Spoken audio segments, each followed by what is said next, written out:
Nunca pensé que me despedirían después de 20 años. Y mucho menos sin saber que yo era, en silencio, casi el dueño de la empresa. Mi nombre es Carlos Ruiz. Soy viudo desde hace 6 años.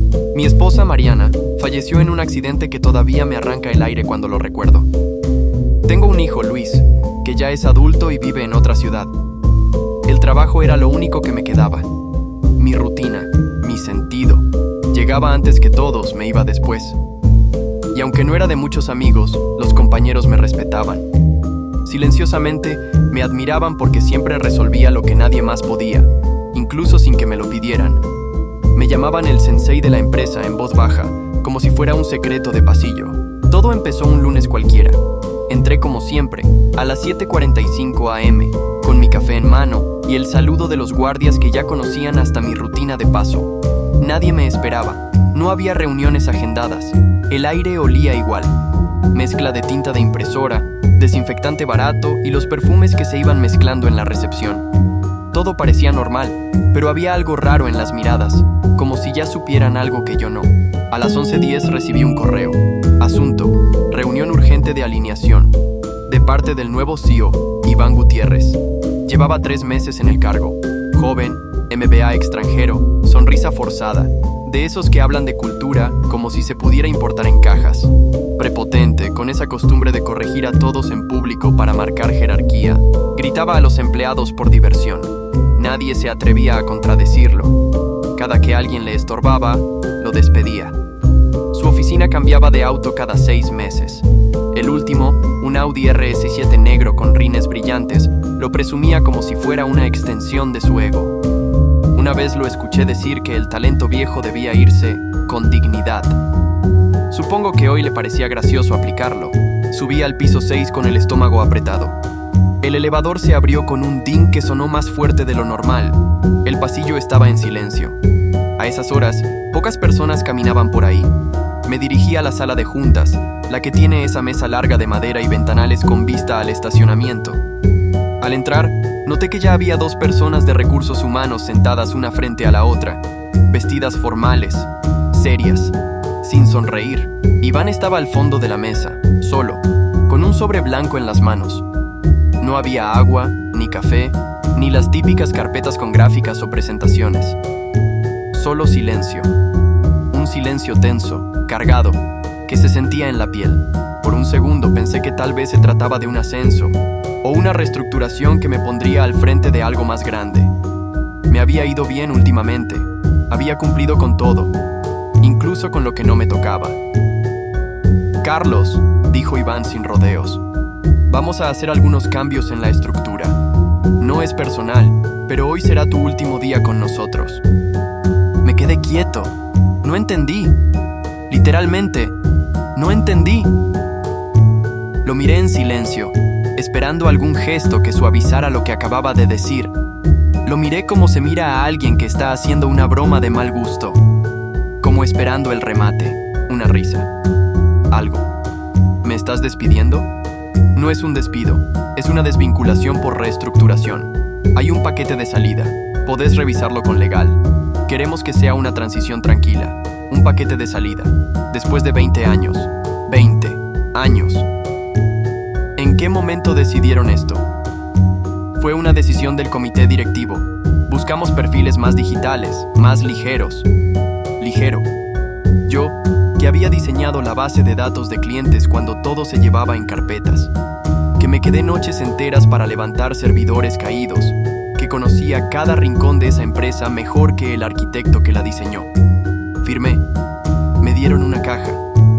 Puse mis cosas, el portarretratos de mi hijo, una libreta, un par de plumas.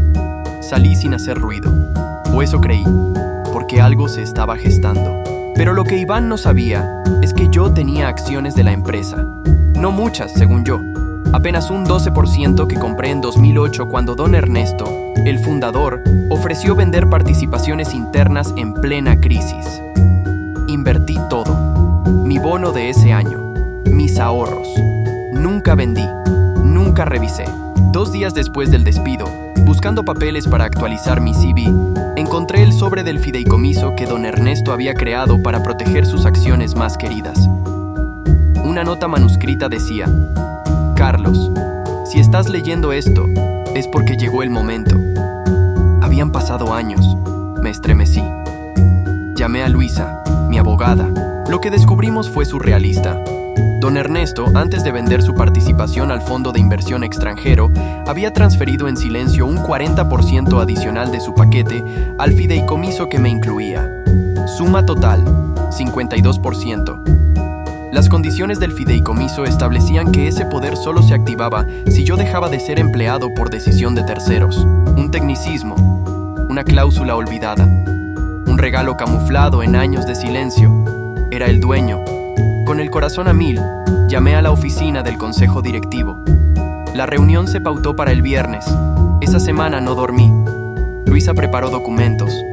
Llamamos a contadores, revisamos actas y armamos un caso tan sólido como el acero. Viernes, sala de consejo.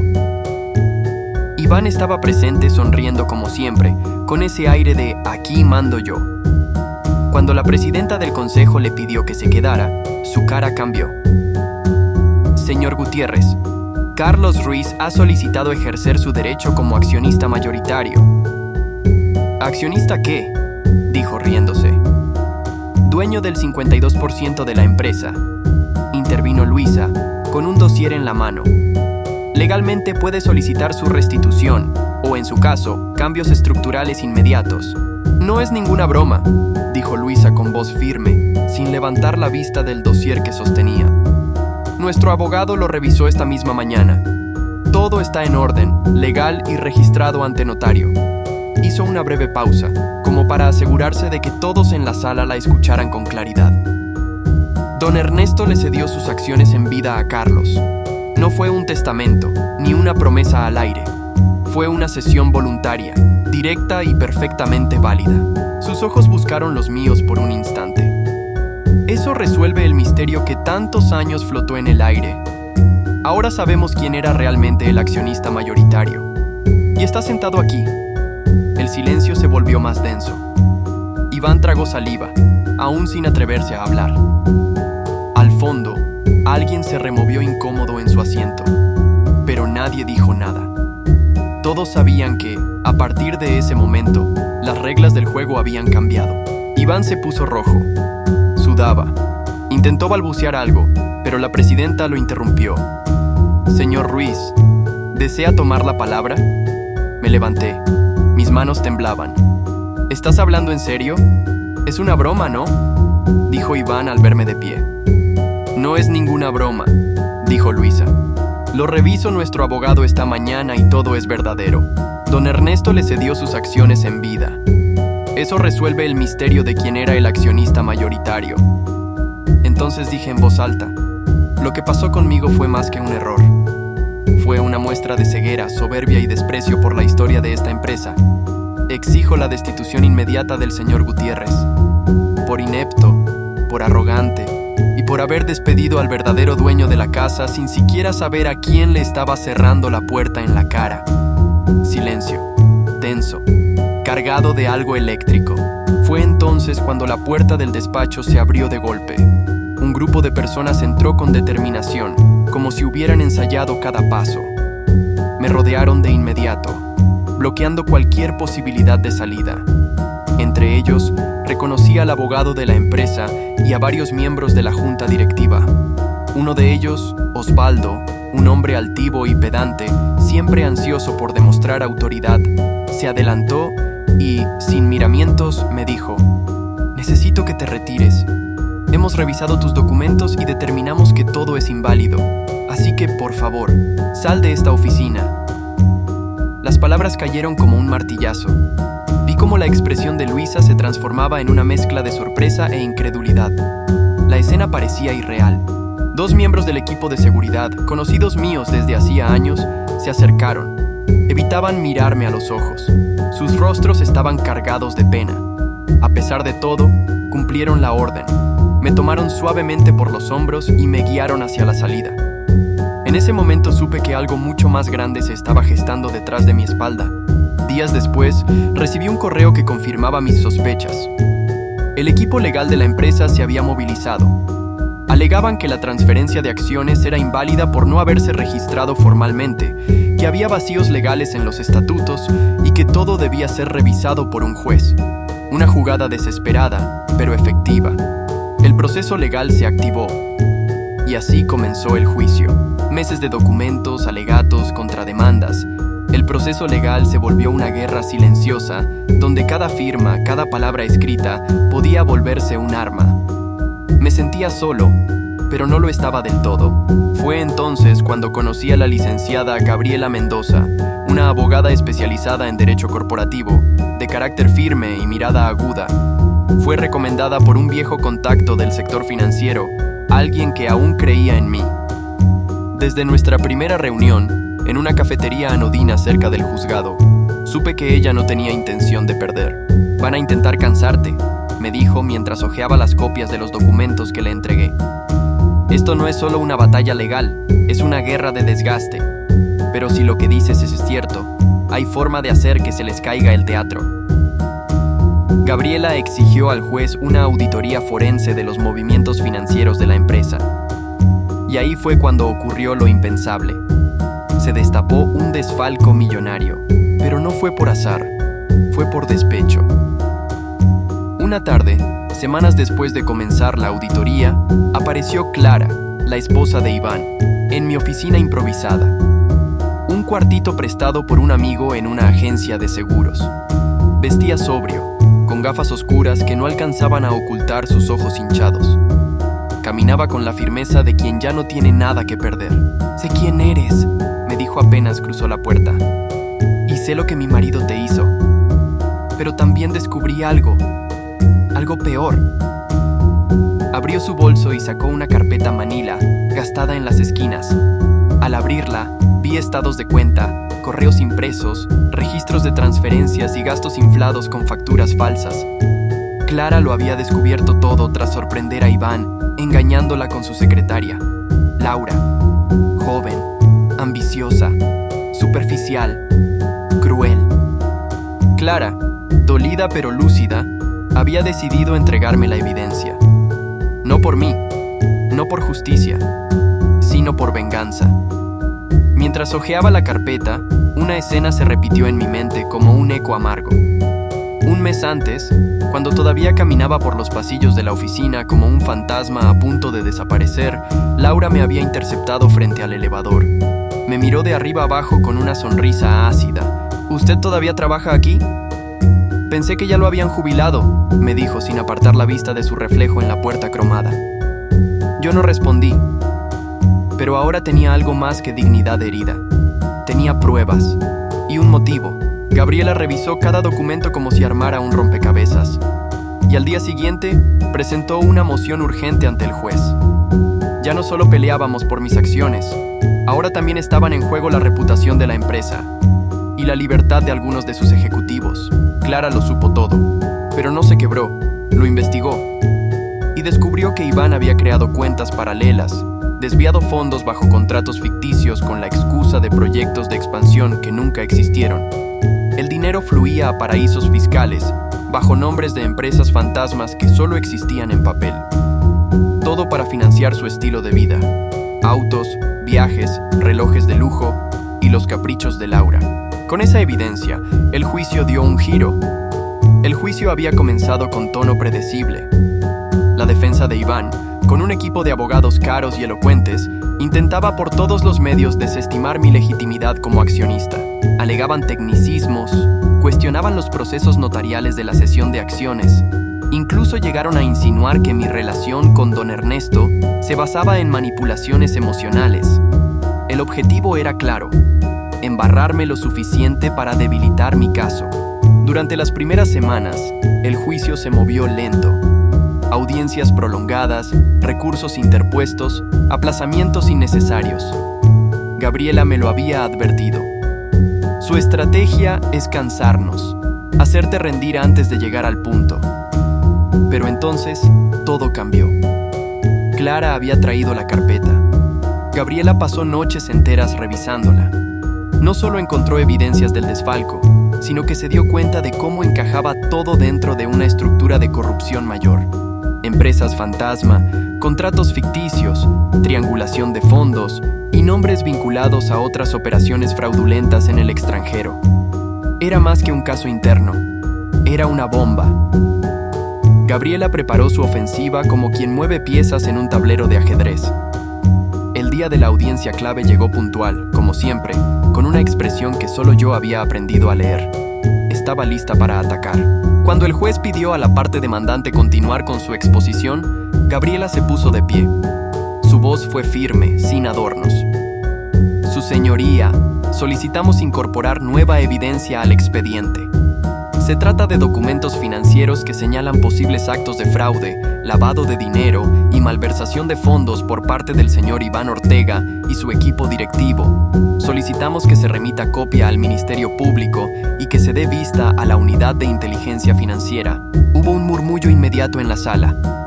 El abogado de Iván se levantó indignado. Objeción. Esto no tiene relación directa con la disputa de las acciones. Es una maniobra para desviar el foco del caso. El juez, un hombre mayor, de gesto severo y meticuloso en sus palabras, hojeó los documentos con una ceja levantada.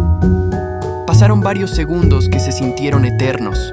Objeción rechazada, dijo finalmente. El contenido de estos documentos justifica una ampliación del caso. Este tribunal no permitirá que una demanda de carácter administrativo se convierta en un encubrimiento de delitos mayores. En ese momento, el juicio cambió de tono. Ya no era solo mi palabra contra la suya, era evidencia dura contra una estructura podrida. Iván, sentado a unos metros de distancia, palideció. Por primera vez se notaba nervioso. Revisaba su celular compulsivamente. Le susurraba algo al oído a su abogado, que ya no parecía tan seguro de su defensa. En los días siguientes se presentaron peritos financieros, auditores independientes y 2 ex empleados que decidieron colaborar con la fiscalía a cambio de inmunidad parcial. Las piezas encajaban una por una. Gabriela se movía con precisión, cuestionaba testigos con paciencia quirúrgica y dejaba que los documentos hablaran por sí solos.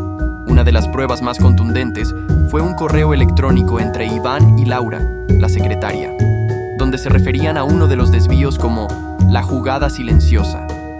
Clara lo había impreso y marcado. Ese correo se convirtió en prueba reina. Don Carlos, el fiscal asignado al caso, pidió una orden de arresto. Lo hizo en sala, en tiempo real. El juez aceptó sin titubear.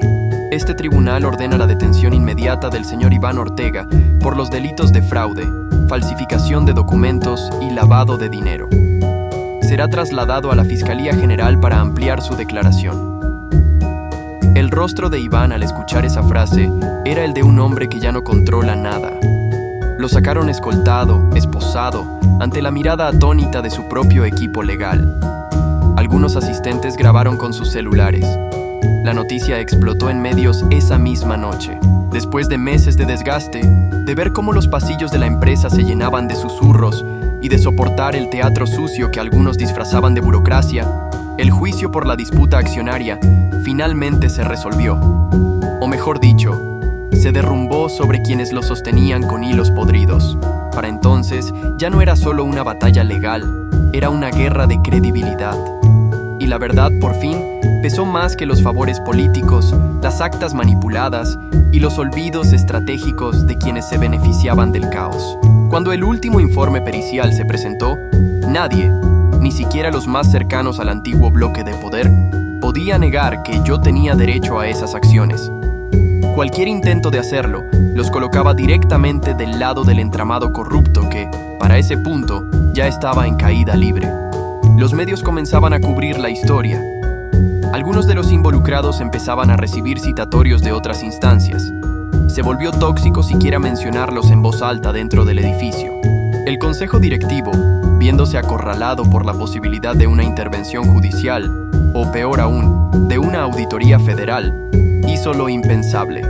Reconoció formalmente mi posición legal y por iniciativa propia me ofrecieron tomar la dirección general. Fue casi una súplica. No lo dijeron en voz alta, pero la mirada del presidente lo dejaba claro. Si no tomaba el timón, el barco podía hundirse con todos dentro. Recuerdo una de las últimas audiencias como si hubiera ocurrido ayer. Estábamos en una sala de paredes opacas, con olor a café recalentado y aire acondicionado que zumbaba como una disculpa. Mientras firmábamos la resolución del caso, Gabriela, una de las pocas aliadas reales que tuve durante todo este proceso, se acercó a mí. Había estado ahí desde el principio, silenciosa, astuta, documentando todo sin hacerse notar demasiado. Me tocó suavemente el brazo y, antes de irse, se inclinó lo suficiente como para susurrarme algo que todavía me resuena cada vez que entro a la oficina. Esto no fue solo ganar, me dijo. Fue limpiar el terreno. Ahora sí puedes construir algo de verdad. Y tenía razón. Porque lo que vino después no fue solo una nueva administración. Fue una reestructuración quirúrgica. Sin show, sin discursos épicos, pero con una claridad implacable. Cada decisión que tomé fue para desmontar lo que se había podrido desde adentro y reemplazarlo por algo que pudiera sostenerse por sí mismo. El primer paso fue abrir todos los libros contables, sin excepción. Contraté a un equipo externo de auditoría con reputación intachable. Ninguno de ellos tenía vínculos con la empresa ni con el consejo. Lo que encontraron confirmó muchas de mis sospechas. Desvíos disfrazados de consultorías, pagos fantasmas, contrataciones cruzadas con proveedores que no existían fuera del papel. En paralelo, reformulé el organigrama. Reduje los sueldos inflados de los altos mandos, eliminé bonos por fidelidad, que solo premiaban la complicidad, y creé un sistema de incentivos reales basado en desempeño operativo. Reasigné presupuestos que antes se evaporaban en reuniones estratégicas a departamentos clave como innovación y logística. En menos de 6 meses, los márgenes operativos comenzaron a mejorar, lentamente al principio, luego, de manera sostenida y notoria. Pero lo más interesante no sucedía en los balances, sino en las sillas del consejo directivo. Uno a uno, comenzaron a renunciar, al principio con excusas vagas, problemas de salud, cambios de residencia, proyectos personales, pero todos sabíamos lo que pasaba. Las investigaciones paralelas seguían su curso y cada mes aparecía un nuevo citatorio o una nota en los medios revelando más conexiones turbias con proveedores, políticos o fundaciones ficticias. Algunos intentaron negociar, otros simplemente desaparecieron del mapa, tratando de que su nombre se perdiera en el olvido antes de que alguien lo encontrara en un expediente judicial. No todos acabaron en la cárcel, pero todos sabían que quedarse era arriesgarse a algo peor. Yo no me regodeé, no publiqué comunicados grandilocuentes ni vendí mi historia como un triunfo personal, pero internamente sabía lo que habíamos logrado. En un año, la empresa no solo era rentable, era respetada. Clientes que antes dudaban en renovar contratos, ahora buscaban alianzas a largo plazo. Proveedores nos ofrecían mejores condiciones. Incluso los empleados, que durante tanto tiempo caminaron por los pasillos como si fueran campos minados, comenzaron a sonreír, a proponer, a quedarse después del horario solo porque querían terminar algo bien hecho. Gabriela me visitó una noche, ya tarde, cuando las oficinas estaban casi vacías. Entró sin anunciarse como siempre. ¿Lo ves?, me dijo sonriendo. No era solo limpiar, era sembrar. Y esta vez, sí lo sentí. Estábamos sembrando algo que, por primera vez en años, merecía crecer.